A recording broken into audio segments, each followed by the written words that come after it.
Welcome to the Forest Over Story podcast. This podcast explores forest stewardship in the Pacific Northwest, helping landowners and professionals gain new insights and information in the field of forest management. The Forest Over Story is a product of the Washington State University Extension Forestry Program and is supported by the Washington Department of Natural Resources and the Society of American Foresters. All right, well, Happy New Year and welcome back, Forest Over Story listeners. As you know, we took a short hiatus over the fall since our last episode in September. We are back in the swing of things for season 2, as I'm calling it. I am, of course, Patrick Schultz, returning as your host. As we announced in our last episode, Sean Alexander has left his position at WSU to take a job in Oregon. We really hope he's doing well down there, but he will obviously be missed as co-host.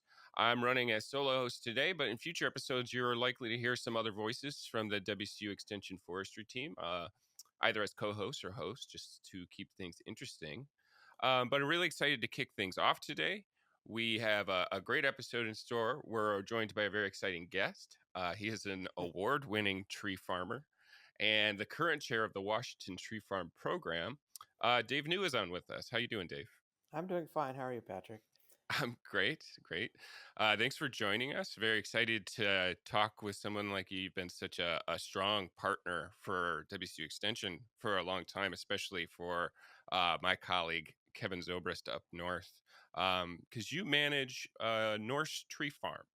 And that's a very well-known tree farm in the area. And I'm wondering if you could tell us a little more about that.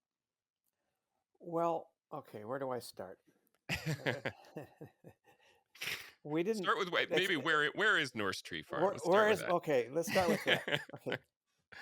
It's really easy to find. If you're driving north on Interstate 5, or if you're driving on Interstate 5 at all, you take exit 212, which is the Stanwood Camino Island exit.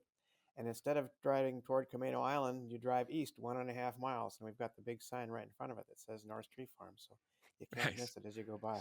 So the listeners can come and find you. They can, yeah.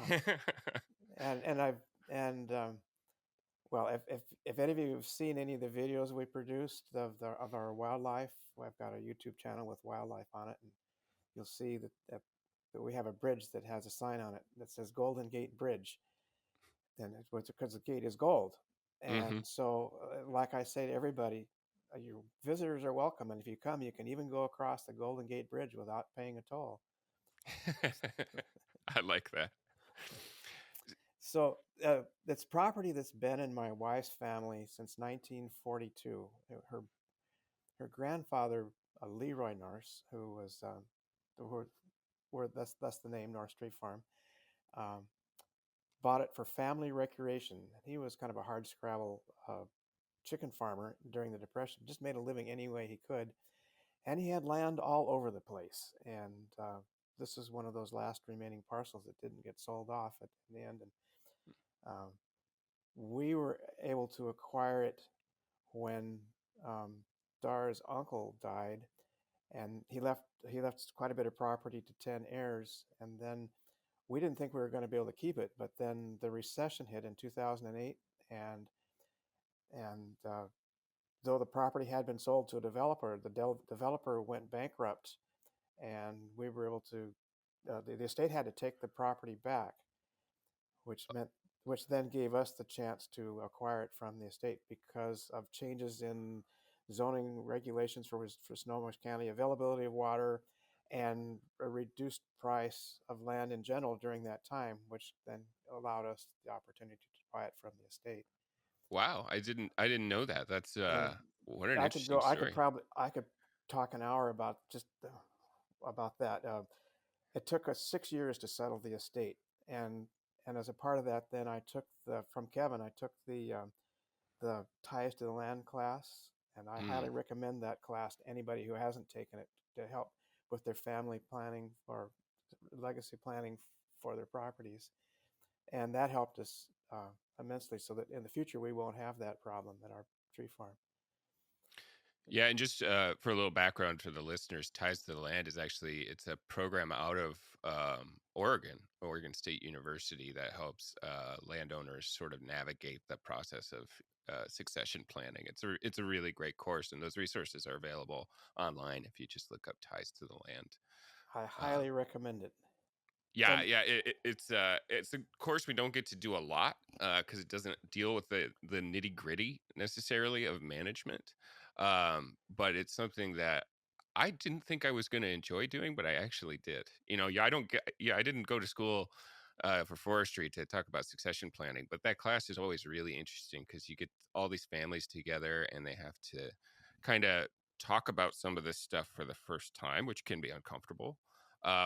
Yeah, so what was that like for you guys? You have it sounds like you had a really big and complex family situation to yes, deal with. Yeah. yes, and like I said, it took us 6 years to settle the estate, and so that we could then make all the other heirs happy and keep this Mm, section of land, this bit of land that's 160 acres for ourselves.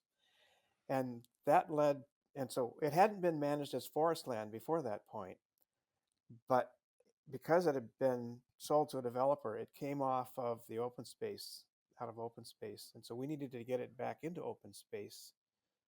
And so I hired a forester to write our first forest management plan for us. And this is when I had my first aha moment and, with the property. He came back and he said, Dave, you have an over mature stand of 60 acres of alder up on top of the hill.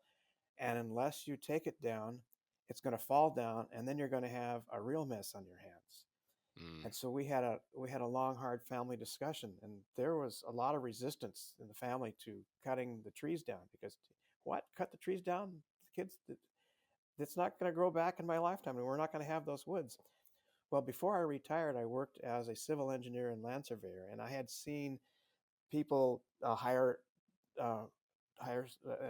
professionals to help them with their land, and then not follow the advice of the professionals they hired and really get themselves into trouble. And so that's what I said. Look, we've hired a professional forester to give us some advice. We're best off to follow it so that we don't get into trouble. And so we ended up doing that, and we hired the forester to manage a timber sale for us, and then replanted. And as it turns out, there's a clump of trees that was the same vintage as the ones up on top of the hill that was in an area that didn't get harvested. And those trees have all died now and are falling down. And so we so we caught it just in time to get a market value out of it and then replant. Otherwise we'd have had, like they said, we would have had a real mess on our hands.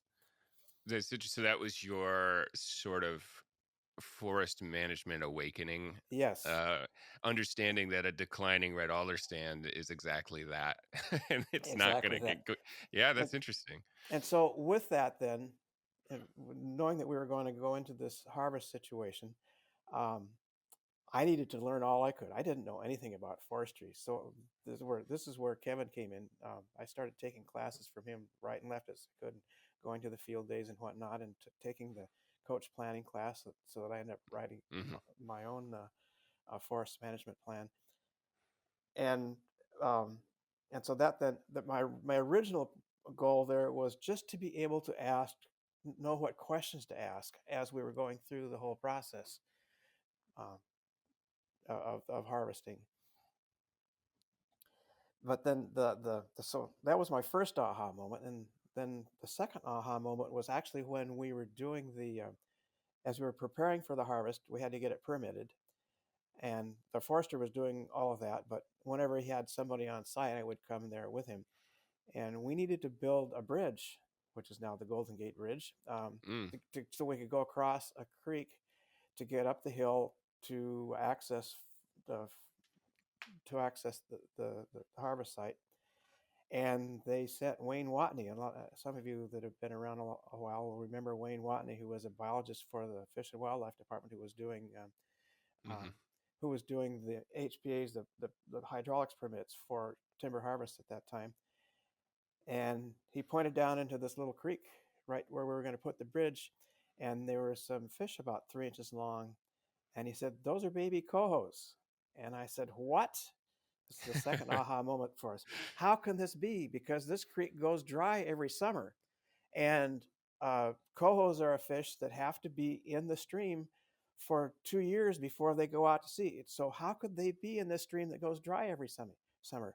But there they were, and so we knew that this stream went down into a lower field that had been a hay pasture, that and is and at the time and still is reed canary grass, and the stream loses all definition whatsoever in this field, and there's no channel or anything. And the previous winter, we had seen a bunch of dead salmon in that field, and there had been flooding in Pilchuck Creek, which is adjacent to our property. And we thought, well, those are just fish that kind of washed up and didn't, as part of the flood, and got lost from Pilchuck Creek. But with this now, we could see that no, they were indeed trying to get up the little stream behind that goes behind the barn. And and so I said to Wayne, I said, who do we talk to so that we can get the stream channel fixed in the lower field for these fish? And he said, talk to the conservation district. Mm. And so we approached the Snohomish Conservation District, and it took a couple of years before we could really get started. But they helped us rechannel the stream through the lower field, so it actually has a channel now, and that is a way for the fish to come up. And this being what this is about the time of year when they come up. So Right. And so I've never actually had the pleasure of seeing your tree farm, and it's something I would love to get up there eventually. But I have heard about this riparian restoration project quite a bit, actually, and my understanding too is that you've also done quite a bit of planting. And some, I think, some yeah, interesting experimentation in that regard. Can you tell us well, a little bit? yeah, we had a lot of help from the conservation district there too. We have everywhere we have um, stream frontage. We put that area into a crep easement. So we Okay. so we have 30 acres of crep easement on our property, which is a lease program. Crep was a conservation reserve enhancement program Yes.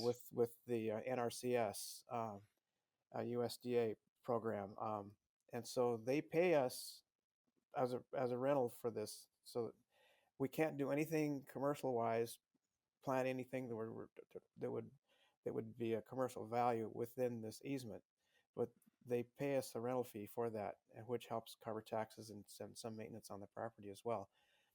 But we have replanted the the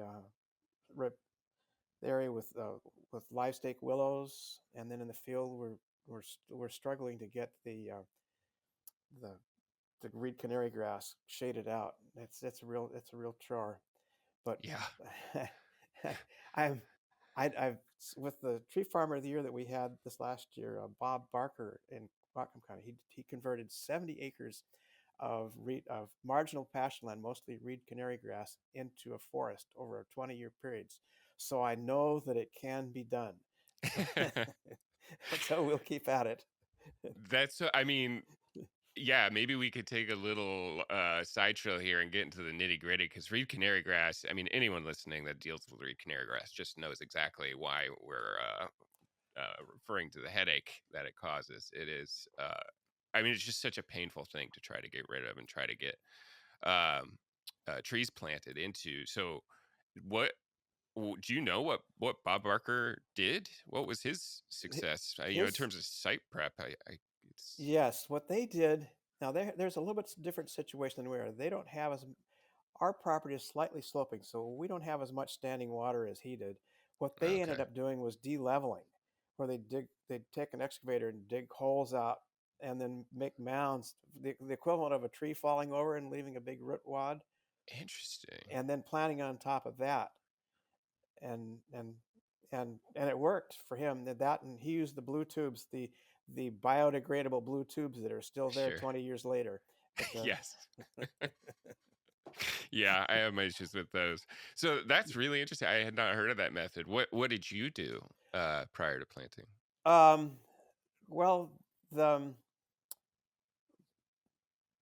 tall live stakes for the willows that would stick above the reed canary grass, and then there's some spruce, some other things. This again, most of the replanting was done by a crew with the conservation district, and they had a whole bunch of mixture of plants and whatnot, and quite a bit of that has died back now. But there are some spruce trees that are coming that have now poked their heads up Nice. above the reed canary grass, And I originally told them I didn't want any cottonwoods out there because Not a cottonwoods, fan? not a fan of cottonwoods. But I think now that if you want to shade them out, that might not be a bad way to go because they grow fast Hmm. and they can again be done from live stakes. And so I've tagged a bunch of we've got a bunch of uh, cottonwood stems that are they're they're not really trees yet, but they're about 10 feet tall that we're going to cut off this winter and plant in the reed canary grass, and they should do all right. Like, yeah, that's a great strategy. Live stakes, it's kind of like a jump start. Mm-hmm. Yeah, they really kind of rip out of the ground once you put them in there. The willows don't do really well at shading out the reed canary grass. It grows right in them, but it's not quite as dense Hmm. as it is out in the field. But there's still quite a bit of reed canary grass in and along the channel there. But they did grow pretty quick. And since that time, we've had beavers come back along the creek, and the willows are fodder for the Sure. for the beavers. And but that's okay because then they come back as coppice stems right everywhere where they cut them off, and they come back Right. pretty quickly. Yep. And It's but funny with landowners. I noticed there's two kinds of landowners. There's those that really want beavers and those that really don't. Uh, yeah. and my understanding too is there's actually programs out there that do beaver exchanges. They can trap a beaver in one area and move them to another area where there's not as there's a low population, and it's a really interesting idea. Because this stream is in an area that we can't harvest anyway, the fact that there's beavers in there doesn't bother us. Right. Um, Yep. and they have created some ponding, which is good. But again, this is a stream that goes dry every summer, so they're there. They become active in the early spring, and they build their dams. And this last year they built a lodge. But then in July the water went away and they had to leave. So Poor so planning on their part. yeah, poor planning on their parts. That's funny. So I mean, I have to ask because you're not alone in dealing with a degraded, riparian uh stream on your property. And what was the impetus to actually get in there and get all that work? It's a tremendous amount of work. What was the motivation for that? For the fish.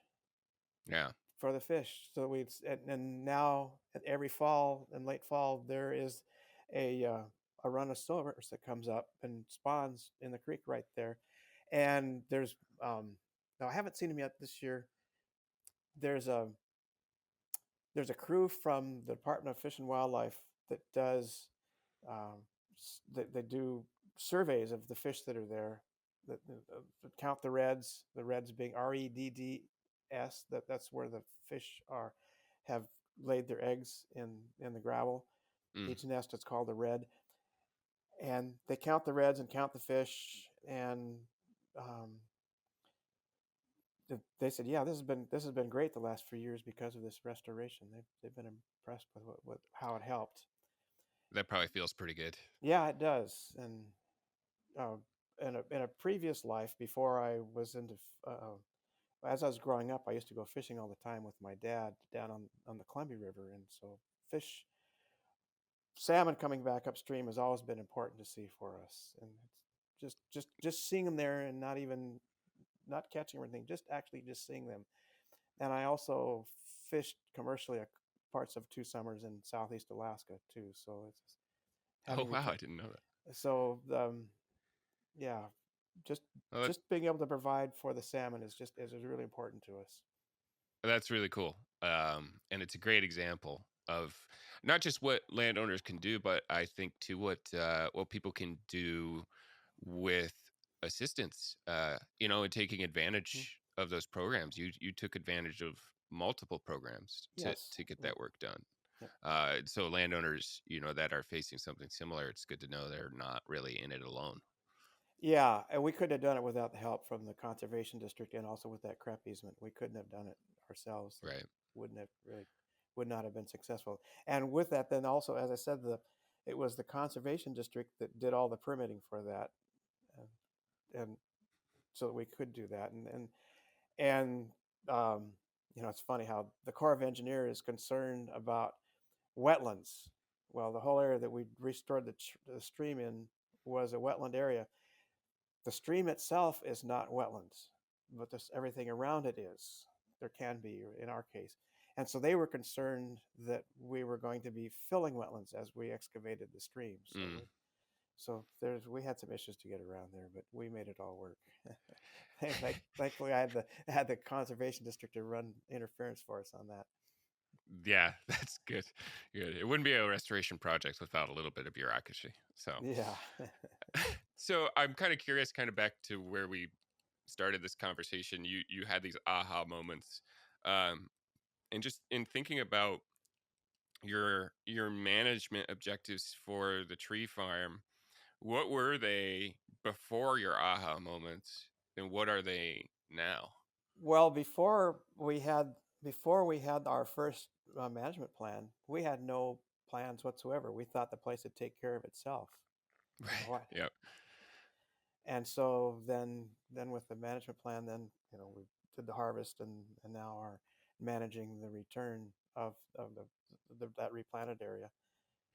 And then we also have 30 acres on the other side of the road that was harvested where there was a Jippo logger came in and basically took Dar's uncle for a ride, and he never got anything out of it except for a ruined stand of trees. And Mm. and so it grew back without any management whatsoever. And in our management plan up until now, for the last 10 years, it has been wait 10 years and see where we are and then go from there. So we have come to the end of that 10-year period, and so we're going to basically look at that again and do some sort of a harvest. We don't expect to make any money off of it, but what we do expect is we do hope for is to be able to harvest and then replant with something that'll be more durable than alders that are real spindly and are going to fall down in a few years. Alders and cottonwoods, again, my beloved cottonwoods. Why don't you like cottonwoods? Because you cut them down and they fall down and then they lie on the ground and then they sprout up again. And you can't leave any branches around or they just grow. They just grow like wild. And then you have to deal with it multiple times. So they have their place, down in the riparian area where we can't do anything. But up in areas where we're trying to create stands, they have created a lot of problems for us. No, that's really everybody has their favorite and their maligned trees. So, When we replanted the 60 acres, uh, I planted we had 15 of those acres planted with alder.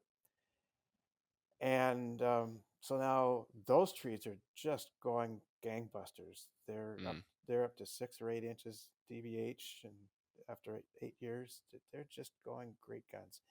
And so the they're getting to the point where we need to thin them out. And as it turns out, there are most of the thinning that needs to be done are cottonwoods. And so um, what we're not cutting them down. Again, if you cut them down, they lay on the ground and then they resprout. So what we're doing is we're just hack and squirt, kind of using the sure. herbicide and leave them standing and get the leaves off them, and so to provide the light necessary for the alders around them, and then and if it turns out that the alders were too spindly, then perhaps they would provide some structural support to hold them up so they wouldn't blow down. Also, by Hmm. leaving them standing, then they won't cause any damage to the standing trees as a process of falling them. Well, I want to switch gears for a second because I could talk management for several hours. I'm sure you could too. But I alluded to something earlier, and I want to make sure we talk about it. You are an award winner, and a pretty big award winner. You're the National Tree Farmer of the Year from, was it 2020? 2019. Yep. 2019. So for those of you that aren't familiar, the American Tree Farm Program awards the National Tree Farmer of the Year, annually, and it's a very prestigious award. I mean, you're competing with tree farms from around the country, and yeah, Norse Tree Farm won in 2019. I'm wondering if you could just tell us a little bit about what led to that and like what that experience was like. Well, at the time, and somewhat, I still feel sort of like an imposter because we haven't been at it as long as most of these people that win these awards have been at it forever. Like Hmm. they, but what we did have, what we did bring to it was um, just persistence and use of programs to help and looking for assistance. We reached out and got a lot of help. And as I said in the acceptance speech, we wouldn't I wouldn't be standing here in front of you receiving this award if it hadn't been for all the help we had received from all kinds of people, and the local tree farmers, the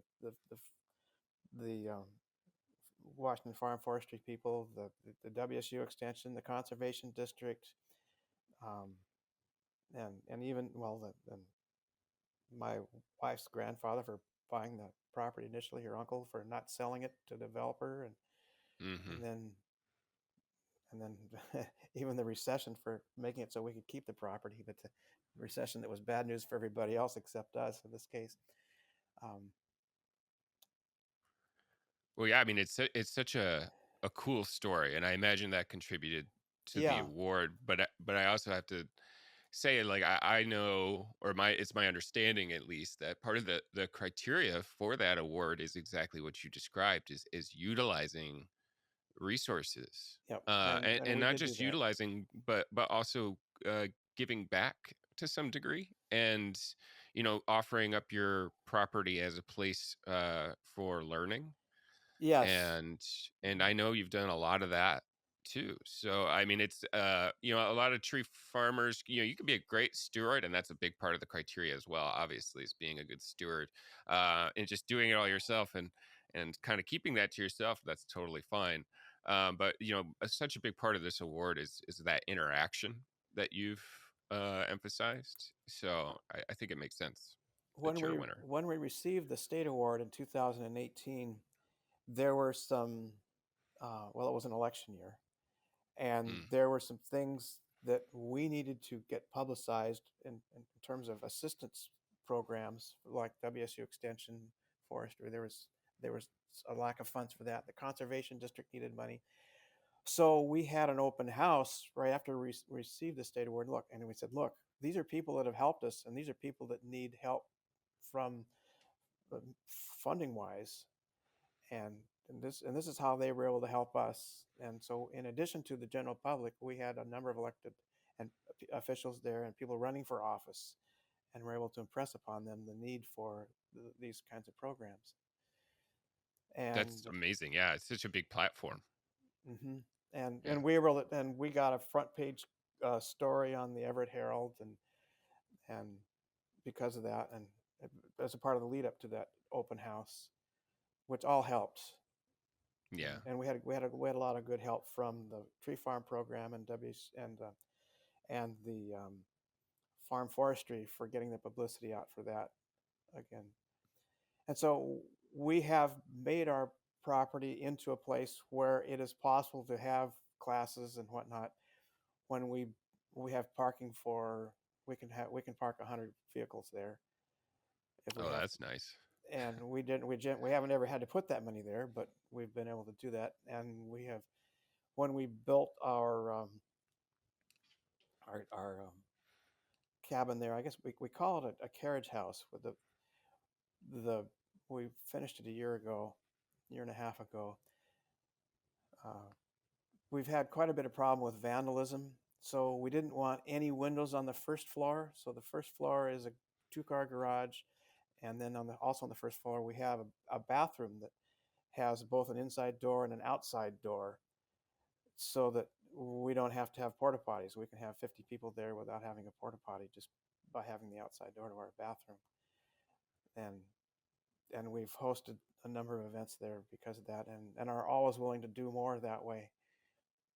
When obviously we don't want to have everything there because there are lots of other great properties to see, but when our turn comes up, we're more than willing to share the property. Well, and I know that I mean, because you're up north, you're in Kevin's region, and I know he's been incredibly grateful to you for that. And I have to just say, and I've probably said it before, maybe many times on this podcast, but we just rely so heavily on landowners like you. We really couldn't make so many of our educational programs. They just have to be hosted by someone, right? As someone with forest land. And it's I have to say too, we always joke, it's very difficult to find landowners that can host, and a lot of it's because of that parking piece you mentioned. So many tree farmers, we joke, just fill every square foot with a tree, right? If Yeah. there's a place where a tree can be planted, then it's going to be there, which is great. But we you know we need parking lots for our workshops, so it's good that you have that accessibility. It's really important. And yeah, just it's incredible that you're offering up your property for that. Well, we don't do just that.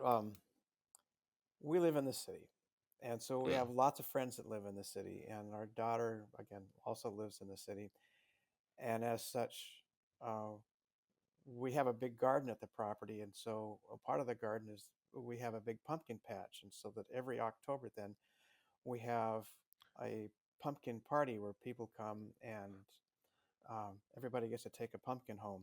And so this last year we had 80 people here for that. Oh, that's so cool. And so that again allows us to reach out and tell our tree farm story to people that normally wouldn't hear it.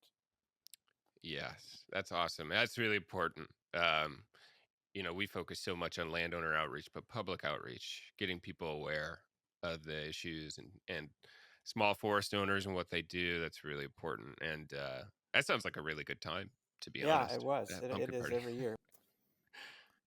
All right. Well, we are getting towards the end, and I want to make sure that we discuss, the this other facet of what you do in the realm of small forest owners, which is you're the current chair of the Washington Tree Farm Program, which actually administers at least the state level Tree Farmer of the Year award.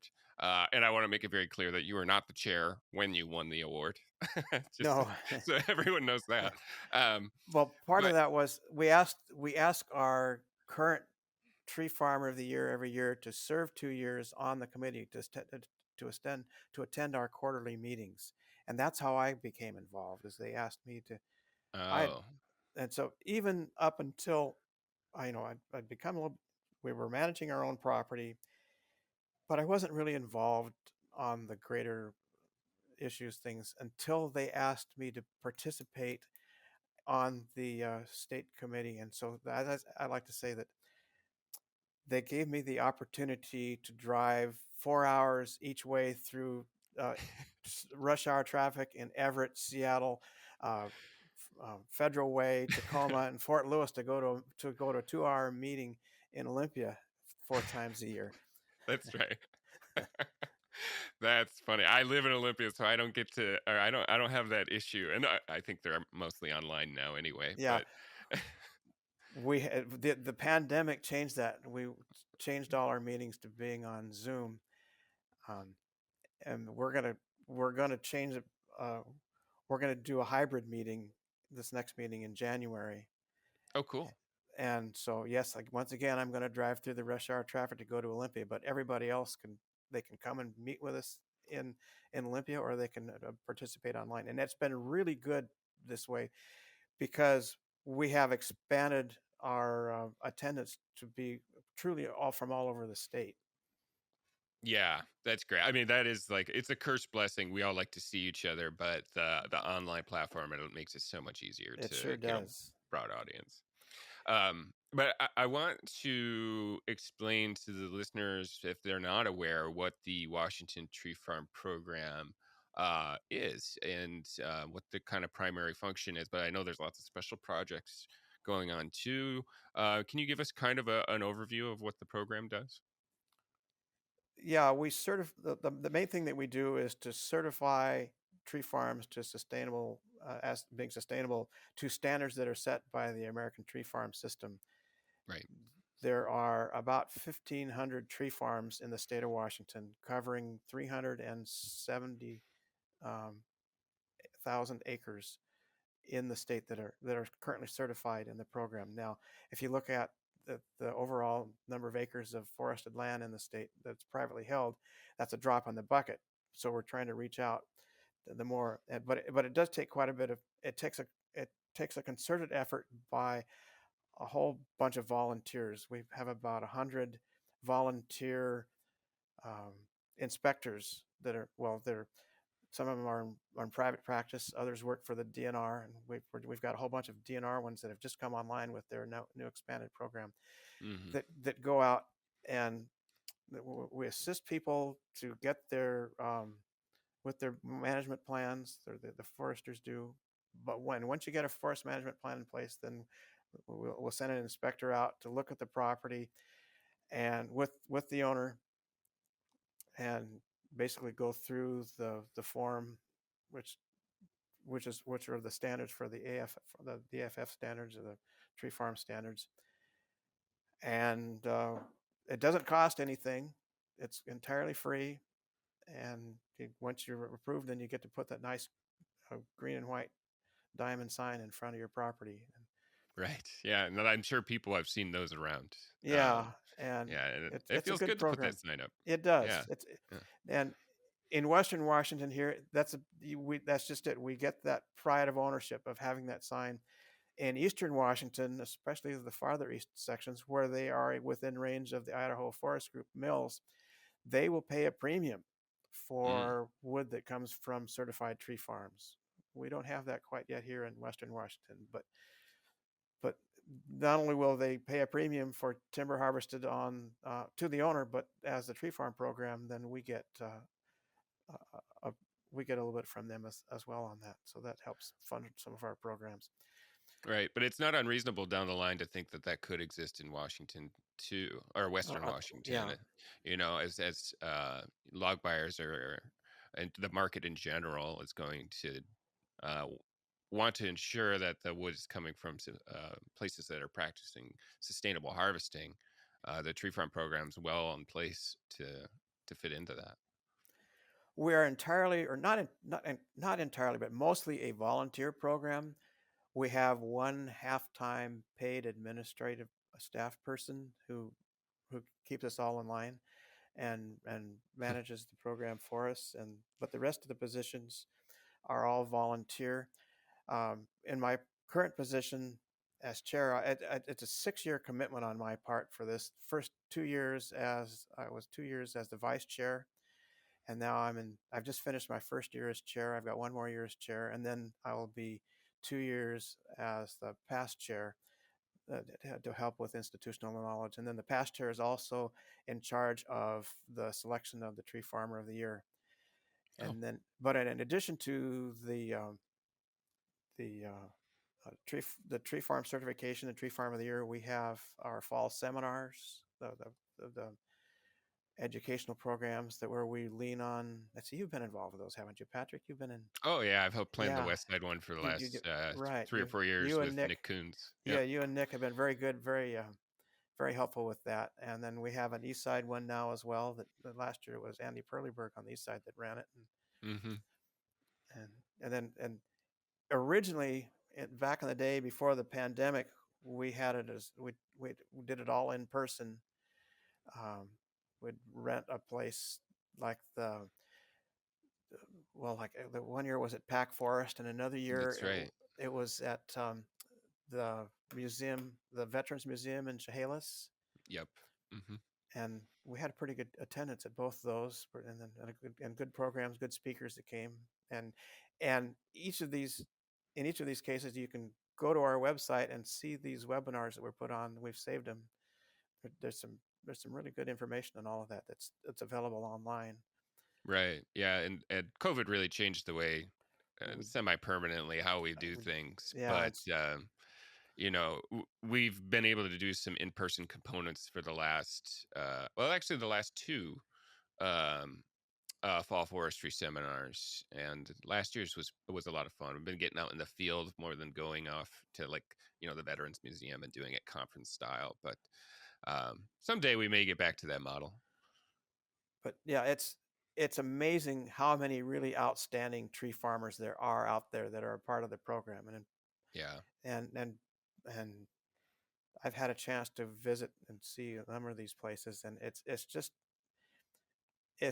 an amazing group of people to be associated with, and I can't. It's an excellent program, and I encourage any forest owner out there. If you've got a management plan, you're most of the way there. If you don't have a management plan, there are resources to help you get one. So reaching out to the tree farm program, get that process started. Well, Dave, how do people get that process started? Once you have your once you have your management plan in place, contact the tree farm program. I don't have that contact information right here in front of me, but I'm, it's we've got I was just gonna, watreefarm.org, I just Googled it to make sure, but yeah, WA Tree Farm, WA treefarm.org. Yeah, that's the and landing and page. and and there's a place right there where you can just contact us, and we will send an inspector out to. We'll contact you, and we get you in contact with one of our inspectors to come out and go through the standards with you. And like I said, because of the way, if you've got a forest management plan, and if you're in Washington State, complying with all the rules, forest rules, you're 99% of the way there. Right. And there are a few things like the forest of, what is it, 4A, forest of regional importance. Forest of Um, recognized importance. Yeah. that's right, Yeah. yeah, 4A, that and those are all the inspector will help you get through those parts of it. And it's a point of pride to be able to put that green sign in front of your property. And as I said before, it doesn't cost a dime. It's just, and we'll give you the free sign. The first one, the second one costs $25 or so. That's not too bad. Not too bad. Yeah, And the other thing that we do is we've started putting out a calendar every year, and that's right. they're available for sale now at the Tree Farm website for next year. And if you're a forester with the SAF, Society of American Forestry in Washington State, or if you own a certified tree farm, then you're eligible to submit pictures every year to be in that calendar. And we have typically sometime in September a deadline for submitting those pictures, and all the pictures on that calendar came from either tree farms or foresters that are with the SAF. Yeah, I thought that was a really cool idea because I mean, landowners always have lots of really great pictures from their property, whether it's like, you know, an owl or just like a great landscape shot. I've really Mm. loved those calendars so far. So yeah, I know that Washington Tree Farm program, the inspection process. I mean, it really does rely on a lot of volunteers, like you said. Some people in the private market, but also DNR foresters, conservation district foresters, to get those inspections done. I mean, it's awesome that there are certified inspectors out there volunteering their time. But then I know that up at the higher level, there are people that contribute quite a bit of time and are involved with the Washington Tree Farm board and various committees. Yeah, who all's on that list? Well, there's a number of people that put a lot of time for a lot of years. The Bob Obinzinski is our immediate past chair. He's he's been as involved for I don't know how many years. And then I'm the chair, and our vice chair is Tom Agents, who is a forester, but also a wood chip buyer in eastern Washington at a mill in Wapato. And then um, Elizabeth Ide is our administrator in Olympia, and we rely on our let's see our we have 4 regions where we have inspectors, coordinators. In the Northwest, Tom Westergreen. In the Central West, it's Bob Obadzinski. In the Southwest, it's Chuck Lorenz, and then on the East side, Tom Agenzik again has just taken over in that job over there for the east side of the mountains. We've had problems in the past with getting inspectors on the east side, but now with the DNR having a whole slew of new inspectors coming into our program, we should be able to catch up and get ahead of where we have been in the past. We hope to enroll a whole bunch new people as well. I also want to give a shout out to Anita Crow, our secretary, who does all our minutes and whatnot out of even though our minutes or excuse me, our meetings are supposed to be in Olympia. She does it online out of Klickitat County. And Doug Hooks, who is a representative on our board as a representative from the Forest Protection Association, and we get lots of support from members of the Forest Protection Association. Those are the big timber players in the state. Um, we're especially appreciative of the support we get from the members of the Forest Protection Association, including uh, Port Blakely, who volunteers all our bookkeeping for the program. That's right. Yeah. Yeah, that's very generous of them. Um, so yeah, I mean, it's an amazing group of people, some really brilliant minds coming from all across the state. And I think we'd be remiss to not shout out to some of the foresters that are listening, because we get a lot of landowners listening to this, but we also get a lot of professionals. And if we have any foresters in Washington that aren't certified uh, to do tree farm inspections, and you're interested, please, yeah, look into that. That's also on that watreefarm.org website. Yes, and it gives you a chance to get out, reach out, and find new clients amongst our tree farmers, and also it's fun to visit tree farms. It just is It as a is. part of the whole process. Yes, those are. It's always a lot of fun. I think I end up getting a really good lunch out of it about half the time too. So it's always a really nice day. And I know, I mean, we talked about the certification, the fall forestry seminar, the calendar, but it doesn't really stop there. There's a lot of interesting stuff and ideas that the tree farm program has. And I know one of the things that they're trying to do is figure out how can we value or more accurately talk and portray the value that small forest owners have to the environment. And you guys have been making some interesting moves in that way as well. Yes, one Yeah. of the things that we did um, was Bob Obazinski, Andrea Watts, John Hendrickson, and John Madsen put together an ecological systems survey for all of the tree farm owners, and we had a pretty good response. I think 50 or 60 people responded, saying all the different things that are provided to the general public, to society in general, just by us being good tree farmers. And things like that wildlife habitat, Right. wetland preservation enhancement, carbon uptake, and just all kinds of things. And there's a whole report that's again on our website that shows all those things, and that has now led to we've Elaine O'Neill with Farm Forestry has a grant from the the legislature through the DNR to look at how small forest landowners can participate in carbon credit payments. We haven't got that finalized yet, but it looks like we're going to be able to.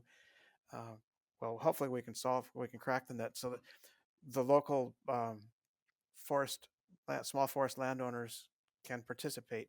The American Forest Foundation has a similar program for the East, but that's a whole different ballgame back in Pennsylvania. We've Right. got we have a whole different ecology out here, and so we have to look at it anew from out here. And so hopefully within the next few years we'll have something like that in line that people can participate in. Well, it's been amazing talking to you, Dave. I really appreciate you coming or I guess tuning in and joining us for the podcast. Between North Tree Farm and Washington Tree Farm Program, you're doing a lot of really great work. And yeah, just really appreciate you joining us. And we'll close this one out. And unless you have any final thoughts. Well, it's been a pleasure to talk to you, Patrick. As always, and I'm sure I'll be talking to you again soon. So thank you, Forest Overstory listeners. As always, I want to plug our any and all WSU Extension events that may be happening in your area. You can look and find those on forestry.wsu.edu. And then I'll plug again the Washington Tree Farm Program, watreefarm.org.